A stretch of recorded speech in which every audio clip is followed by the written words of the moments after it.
Welcome back our channel. ಇವತ್ತಿನ day ಆಗ್ಬಿಟ್ಟು daily routine ಏನು ಮಾಡ್ತೀನೋ ಅದನ್ನೇ ಒಂದು ವ್ಲಾಗ್ ಮಾಡೋಣ ಅಂದ್ಕೊಂಡೆ. ನಾನು ಡೈಲಿ ಏನೇನು ಮಾಡ್ತೀನಿ ಅಂತ ಯಾರಿಗೂ ಶೇರ್ ಮಾಡೇ ಇಲ್ಲ, ಹಾಗಾಗಿ ಇದನ್ನೇ ಒಂದು ವಿಡಿಯೋ ಮಾಡೋಣ ಅಂದ್ಕೊಂಡು ಮಾಡ್ತಾ ಇದ್ದೀನಿ. ನಾರ್ಮಲ್ ಆಗಿ ನಾನು ಡೈಲಿ ಕುಚ್ಚು ಹಾಕೋದೇ ಇರುತ್ತೆ. ಜಾಸ್ತಿ ಸ್ಯಾರಿ ಎಷ್ಟು ಬಂದಿರ್ತವೋ ಅಷ್ಟನ್ನು ಕೂಡ ಒಂದೇ ದಿನ ಮುಗಿಸ್ಕೋಬೇಕು. ನೆನ್ನೆ ಬಂದಿರೋದೆಲ್ಲ ಇವತ್ತು ಕಂಪ್ಲೀಟ್ ಮಾಡಬೇಕು. ಮತ್ತೆ ಇವತ್ತು ನಾಳೆ ಬರೋ ಅಂಥವನ್ನೆಲ್ಲ ನಾಳೆನೇ ಕಂಪ್ಲೀಟ್ ಮಾಡಬೇಕು. ಆ ರೀತಿ ಇರುತ್ತೆ. ಹಾಗೆ ಇದು ಮದುವೆ ಸೀಸನ್ ಆಗಿರೋದ್ರಿಂದ ಸೀರೆಗಳು ಜಾಸ್ತಿನೇ ಬರ್ತವೆ, ಅವನ್ನೆಲ್ಲ ಮುಗಿಸ್ಕೋಬೇಕಲ್ವಾ. ಆಮೇಲೆ ಇವತ್ತಿನವೆಲ್ಲ ಹಾಗೆ ಇಟ್ಕೊಂಡ್ರೆ ಮತ್ತೆ ನಾಳೆ ನಾಡ್ದು ಬರೋವು ತುಂಬ ಕಷ್ಟ ಆಗಿಬಿಡುತ್ತೆ, ತುಂಬ ಜಾಸ್ತಿ ಆಗಿಬಿಡ್ತವೆ ಮತ್ತೆ ಮತ್ತೆ ಹಾಕೋದಕ್ಕೆ.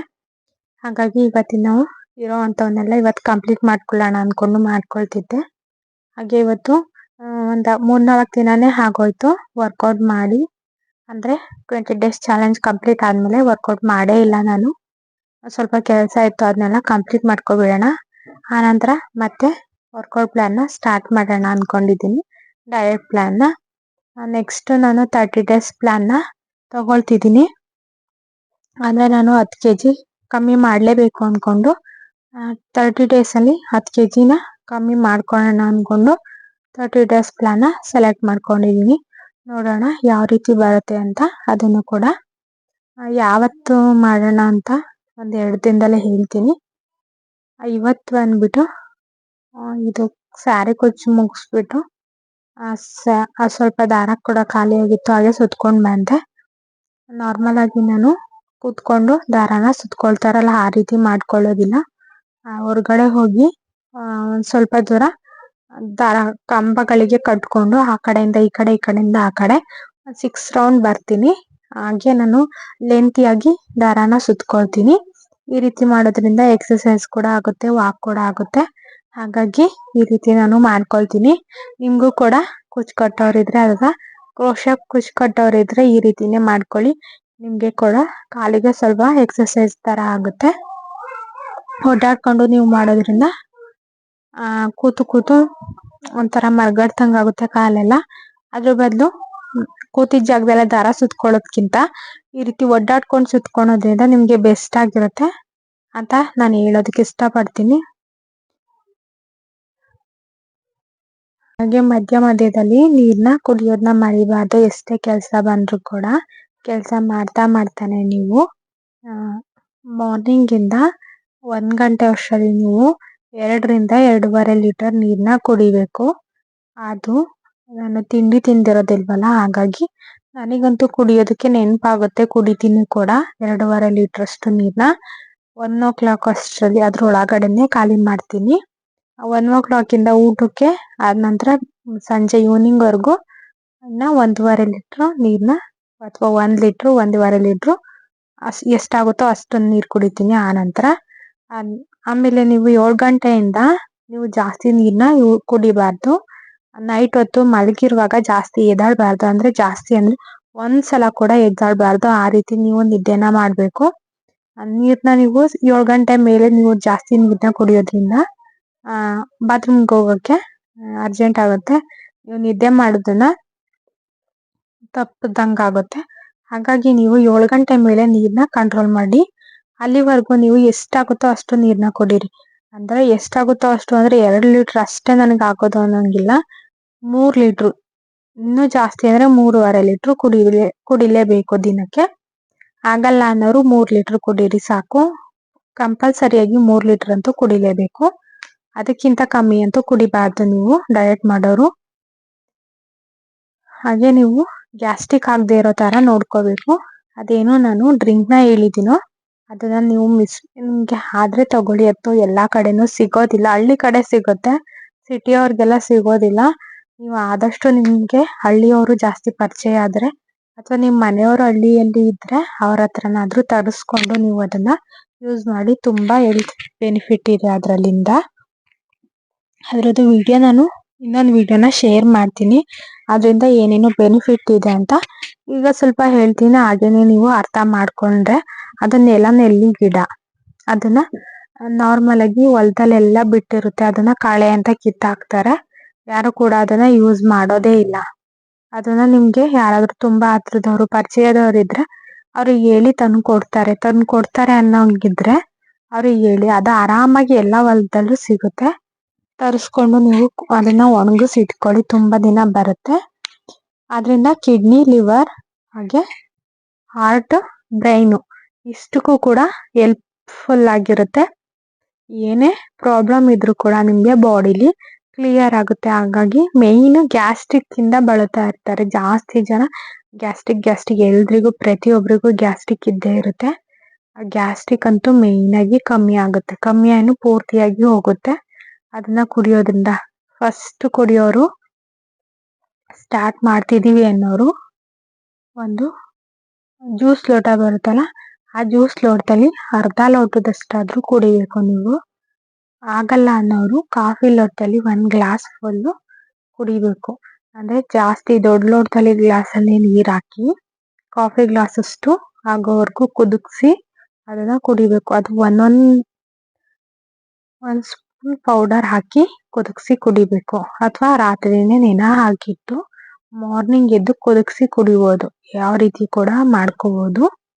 ಅಥವಾ ಹಸಿ ಸೊಪ್ಪನ್ನ ತಗೊಳ್ತೀವಿ ಅನ್ನೋರು ಆ ಒಂದ್ ಇಡೀ ಸೊಪ್ಪನ್ನ ಅರ್ದ್ಬಿಟ್ಟು ಅದನ್ನ ಒಂದು ಬಟ್ಟೆಗೆ ಹಾಕಿ ಹಿಂಡಿ ಅದ್ರ ರಸ ಎಷ್ಟು ಬರುತ್ತೋ ಒಂದ್ ಇಡೀ ಸೊಪ್ಪಿಗೆ ಅಷ್ಟನ್ನ ಖಾಲಿ ಹೊಟ್ಟೆಗೆ ಕುಡಿಬೇಕು. ಇಲ್ಲ ಅದಾಗಲ್ಲ ಅನ್ನೋರು ಈ ರೀತಿ ಕಷಾಯನ ಮಾಡ್ಕೊಂಡು ಕುಡಿಬೋದು. ನಾನು ಯಾವ ರೀತಿ ಕಷಾಯನ ಕುಡಿತೀನೋ ಆ ರೀತಿ ಮಾಡ್ಕೊಂಡು ಕುಡಿಬೋದು. ತುಂಬಾನೇ ಒಳ್ಳೇದು ಹೆಲ್ತಿಗೆ. ಅದ್ರ ಫುಲ್ ಒಂದು ಶಾರ್ಟ್ ವಿಡಿಯೋ ಹಾಕ್ತೀನಿ, ಅದರಲ್ಲಿ ಎಲ್ಲ ಇನ್ಫಾರ್ಮೇಶನ್ ಸಿಗುತ್ತೆ ನಿಮಗೆ. ಅದು ಯಾವ ರೀತಿ ಇರುತ್ತೆ ಸೊಪ್ಪು, ಅದನ್ನ ಯಾವ ರೀತಿ ನಾನು ಕೂಡ ರೆಡಿ ಮಾಡ್ಕೊಂಡು ತೆಗ್ದಿಟ್ಕೊಂಡಿದ್ದೀನಿ ಅದನ್ನ ಕೂಡ ನಿಮಗೆ ಶೇರ್ ಮಾಡ್ತೀನಿ.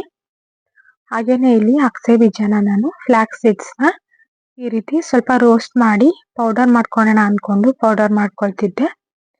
ಈಗ ರೋಸ್ಟ್ ಆಗಿದೆ, ಅದು ಸ್ವಲ್ಪನೇ ಅಂದರೆ 10 ಸೆಕೆಂಡಲ್ಲಿ ಈ ರೀತಿ ಹುರ್ಕೊಂಡು ಆಫ್ ಮಾಡ್ಕೊಂಡಿದ್ದೀನಿ. ಇದನ್ನ ಈಗ ಪೌಡರ್ ಮಾಡ್ಕೊಳ್ಳೋಣ. ಈ ರೀತಿ ನುಣ್ಣಗೆ ಆಗೋ ಥರ ಪೌಡರ್ ಮಾಡ್ಕೊಂಡಿದ್ದೀನಿ. ಇದನ್ನ ನಾನು ಮಧ್ಯಾಹ್ನ ಊಟ ಆದಮೇಲೆ ಮಜ್ಜಿಗೆ ಕುಡಿತೀನಲ್ಲ ಅದ್ರೊಳಗಡೆ ಮಿಕ್ಸ್ ಮಾಡ್ಕೊಂಡು ಕುಡಿತೀನಿ. ಇಲ್ಲಿ ನೀವು ಜೀರಿಗೆ ಪುಡಿ ಹಾಕೊಂಡು ಕುಡಿತಾರೆ, ಒಬ್ಬೊಬ್ರು ಮೆಣಸಿನ ಪುಡಿ ಹಾಕೊಂಡು ಕುಡಿತಾರೆ. ನಾನಿಲ್ಲಿ ಫ್ಲಾಕ್ಸ್ ಸೀಡ್ಸ್ ಪೌಡರ್ನ ಹಾಕೊಂಡು ಮಜ್ಜಿಗೆ ಕುಡಿತೀನಿ. ಅಥವಾ ಮೊಸರಿಗೆ ಕೂಡ ಹಾಕೊಂಡು ಮಿಕ್ಸ್ ಮಾಡ್ಕೊಂಡು ತಗೊಳ್ತೀನಿ. ಊಟ ಆದ ನಂತರ ಅದನ್ನ ಮೊಸರಿಗೆ ಅಥವಾ ಮಜ್ಜಿಗೆಗೆ ಮಿಕ್ಸ್ ಮಾಡ್ಕೊಂಡು ತಗೊಳೋದು ಒಳ್ಳೇದು. ಹಾಗೆ ನೀವು ಫ್ಲಾಕ್ಸ್ ಸೀಡ್ಸ್ನ ದಿನಕ್ಕೆ 1 ಸ್ಪೂನು ಅಥವಾ 1 ಸ್ಪೂನಿಗಿಂತ ಕಮ್ಮಿ ಯೂಸ್ ಮಾಡಬೇಕು. 2-3 ದಿನಕ್ಕೊಂದ್ಸಲ ಯೂಸ್ ಮಾಡೋರಾದ್ರೆ 1 ಸ್ಪೂನ್ ಕರೆಕ್ಟಾಗಿ ತಗೊಳ್ಳಿ. ಡೈಲಿ ಯೂಸ್ ಮಾಡೋರಾದ್ರೆ 1 ಸ್ಪೂನು ಅದಕ್ಕಿಂತ ಒಂದು ಸ್ವಲ್ಪ ಕಮ್ಮಿನೇ ಯೂಸ್ ಮಾಡ್ಕೊಳ್ಳಿ. ಯಾವುದೇ ಆದರೂ ಜಾಸ್ತಿ ಆದರೆ ಅಮೃತ ಕೂಡ ವಿಷನೇ. ಹಾಗೇನೆ ಇದು ಕೂಡ ಹೆಚ್ಚಾಗಿ ನಮ್ಮ ದೇಹಕ್ಕೆ ಹೋಗ್ಬಾರ್ದು. ಒಂದು ಲಿಮಿಟಲ್ಲಿ ತಗೋಬೇಕು ನಾವು ಅದನ್ನ, ಅಷ್ಟನ್ನ ತಗೊಳ್ಳಿ ಸಾಕು. ಜಿಯಾ ಸೀಡ್ಸು ಕೂಡ ಅಷ್ಟೇ ತಂಪು ಅಂತಾರೆ. ಅದನ್ನ ಜಾಸ್ತಿ ತಗೊಂಡ್ರೆ ನಿಮಗೆ ಹೊಟ್ಟೆಲೆಲ್ಲ ಉರಿ ಥರ ಬರುತ್ತೆ. ಹಾಗಾಗಿ ಅದನ್ನ ನಾನು ಜಾಸ್ತಿ ಯೂಸ್ ಮಾಡಿ ನನಗೆ ಹೊಟ್ಟೆ ನೋವು ಕೂಡ ಬಂದಿತ್ತು. ಹಾಗಾಗಿ ನಿಮಗೆ ಶೇರ್ ಮಾಡ್ತಿದ್ದೀನಿ. ಯಾವುದನ್ನ ಹೇಳಿ, ಜಿಯಾ ಸೀಡ್ಸ್ ಜಾಸ್ತಿಯಾಗಿ ತಗೊಳಕ್ ಹೋಗ್ಬಿಡಿ. ಯಾವುದೇ ಆದ್ರೂ ಕೂಡ ದಿನಕ್ಕೆ 1 ಸ್ಪೂನ್ ತಗೋಬೇಕು, ಹೆಚ್ಚಿಗೆ ತಗೋಬಾರ್ದು. ಹಾಗೆ ಇಲ್ಲಿ ನಾನು ಸ್ಯಾರಿನ ಕುಚ್ಚು ಹಾಕಿದ್ನಲ್ಲ, ಇದೇ ಕುಚ್ಚನ್ನ ಹಾಕ್ತಾ ಇದ್ದೆ. ಇದಕ್ಕೆ ಇನ್ನು ಮಧ್ಯ ಮಧ್ಯ ಒಂದೊಂದು ಕುಚ್ಚನ್ನ ಕಟ್ಕೋಬೇಕು. ಹೆಣ್ದಾಗಿದೆ. ಇದು ಲಿಂಕ್ನ ಬಂದ್ಬಿಟ್ಟು ನಾನು ಡಿಸ್ಕ್ರಿಪ್ಷನ್ ಬಾಕ್ಸ್ ಅಲ್ಲಿ ಹಾಕಿರ್ತೀನಿ. ಈ ಡಿಸೈನ್ ಬೇಕು ಅನ್ನೋರು ಚೆಕ್ ಮಾಡ್ಕೊಳ್ಳಿ, ಫುಲ್ ವಿಡಿಯೋ ಸಿಗುತ್ತೆ ನಿಮಗೆ. ಅಷ್ಟರಲ್ಲಿ ಸಂಜೆ ಈವ್ನಿಂಗ್ ಆಗ್ತಾ ಬಂತು. ಏನಾದರೂ ತಿನ್ನೋಣ ಅಂದ್ಕೊಂಡೆ. ಹಾಗೆ ಸ್ಟ್ರಾಬೆರಿ ಇದ್ವು ಮನೇಲಿ, ಹಾಗಾಗಿ ಸ್ಟ್ರಾಬೆರಿ ಜ್ಯೂಸ್ನ ಮಾಡೋಣ ಅಂದ್ಕೊಂಡೆ. ಸ್ಟ್ರಾಬೆರಿ ಎಲ್ಲ ನೀಟಾಗಿ ಸಿಪ್ಪೆ ಅಂದರೆ ತೊಟ್ಟೆಲ್ಲ ತೆಗೆದ್ಬಿಟ್ಟು ನೀರಲ್ಲಿ ಒಂದ್ಸಲ ತೊಳೆದು ಅದನ್ನು ಕಟ್ ಮಾಡಿ ಜಾರ್ಗೆ ಹಾಕೊಳ್ತಿದ್ದೀನಿ. ಇಲ್ಲಿ ಸ್ವಲ್ಪ ಹಾಲು ಕೂಡ ಹಾಕೊಳ್ತಿದ್ದೀನಿ. ಒಂದು ಕಾಫಿ ಲೋಟದಲ್ಲಿ 1 ಲೋಟದಷ್ಟು ಹಾಲನ್ನ ಸೇರಿಸ್ಕೊಳ್ತಿದ್ದೀನಿ. ಡಯಟ್ ಮಾಡೋರು ಹಾಲು ಕುಡಿಬಾರ್ದು ಅಂತಾರೆ. ನಿಜವಾಗ್ಲೂ ಹಾಲು ಕುಡಿಲೇಬೇಕು. ನಿಮಗೆ ಬಾಡಿಗೆ ಹಾಲು ತುಂಬಾನೇ ಮುಖ್ಯ. ಹಾಲನ್ನ ಯಾವತ್ತೂ ಬಿಡೋಕೆ ಹೋಗ್ಬೇಡಿ. 2 ದಿನಕ್ಕೆ 3 ದಿನಕ್ಕೆ ಒಂದ್ಸಲ ಹಾಲನ್ನ ಕುಡಿಯೋದು ತುಂಬಾನೇ ಒಳ್ಳೇದು. ನಿಮಗೆ ಬೇರೆ ಟೈಮ್ ಬೇಡ ಅಂದರೆ ಸಂಜೆ ಈವ್ನಿಂಗ್ ಟೈಮಲ್ಲಿ ನೀವು 1 ಗ್ಲಾಸ್ ಹಾಲು, ಹಾಗೆ 1-2 ಬಾದಾಮಿ, ನಟ್ಸ್, ಫ್ಲಾಕ್ಸ್ ಸೀಡ್ಸು ಈ ರೀತಿ ಯಾವುದಾದ್ರೂ ಸ್ವಲ್ಪ ಡ್ರೈ ಫ್ರೂಟ್ಸ್ ಇದನ್ನ ತಗೊಳ್ಳಿ ಹಾಲ್ ಜೊತೆ, ತುಂಬಾನೇ ಒಳ್ಳೇದು. ಅದು ಅಲ್ಲದೆ ಈಗ ವಿಂಟರ್ ಆಗಿರೋದ್ರಿಂದ ನಿಮಗೆ ಬಾಡಿಗೆ ಆಯಿಲ್ ಕಂಟೆಂಟ್ ಇರೋವಂಥದ್ದು ಜಾಸ್ತಿನೇ ಬೇಕು. ಹಾಗೆ ಅದು ಹೆಲ್ದಿ ಆಗಿರೋದು ನಮ್ಮ ಬಾಡಿಗೆ ಹೋಗಬೇಕು. ಹಾಗಾಗಿ ನೀವು ಡ್ರೈ ಫ್ರೂಟ್ಸ್ನ ಜಾಸ್ತಿ ತಗೊಳ್ಳಿ.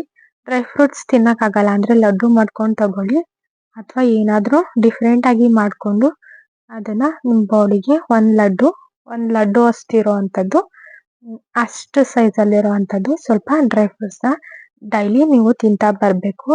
ಆದರೆ ಸ್ಕಿನ್ ಎಲ್ಲ ಡ್ರೈ ಆಗೋದು, ಒಣಗ್ದಂಗೆ ಆಗೋದು ಅದೆಲ್ಲ ಕಮ್ಮಿ ಆಗುತ್ತೆ. ಸ್ಕಿನ್ ಕೂಡ ಬ್ರೈಟಾಗಿ ಚೆನ್ನಾಗಿರುತ್ತೆ. ಹಾಗೆ ಇದಕ್ಕೆ ಚಿಯಾ ಸೀಡ್ಸ್ ಕೂಡ ಆ್ಯಡ್ ಮಾಡಿದ್ದೆ, ಅದನ್ನು ಹೇಳಲಿಲ್ಲ. ಈಗ ಇದು ಜ್ಯೂಸ್ ರೆಡಿ ಆಗಿದೆ. ಜ್ಯೂಸ್ನ ಕುಡ್ಕೊಂಡು ಉಳಿದ ಕೆಲಸಗಳನ್ನ ಮಾಡ್ಕೊಳ್ಳೋಣ. ಈಗ ನಾನು ಸ್ವಲ್ಪ ಎಡಿಟಿಂಗ್ ಕೆಲಸ ಇತ್ತು, ಅದನ್ನು ಮುಗಿಸ್ಕೊಳ್ಳೋಣ ಅಂದ್ಕೊಂಡೆ. ಆಲ್ರೆಡಿ 5 o'clock ಆಗಿತ್ತು. ಇನ್ನೇನು ಸಂಜೆ ಆಗ್ತಾ ಬಂತು. ಇನ್ನು ಒಂದು ಸೀರೆ ಬಾಕಿ ಇದೆ, ಅದನ್ನು ನೈಟ್ ಕಟ್ಟಿ ಮುಗಿಸ್ಕೋಬೇಕು. ಯಾಕೆ ಹೀಗೆ ಎಲ್ಲ ಕೆಲಸಗಳನ್ನೂ ಮುಗಿಸ್ಕೊಳ್ತಿದ್ದೀನಿ ಅಂದರೆ, ನಾಳೆ ನಾನು ಹಸ್ಬೆಂಡ್ ಮನೆಗೆ ಹೋಗ್ತಿದ್ದೀನಿ, ಇನ್ನು ಅಲ್ಲೇ ಇರ್ತೀನಿ. ಹಾಗಾಗಿ ಇಲ್ಲಿರೋ ಕೆಲಸಗಳನ್ನೆಲ್ಲ ಮುಗಿಸ್ಕೋಬೇಕು.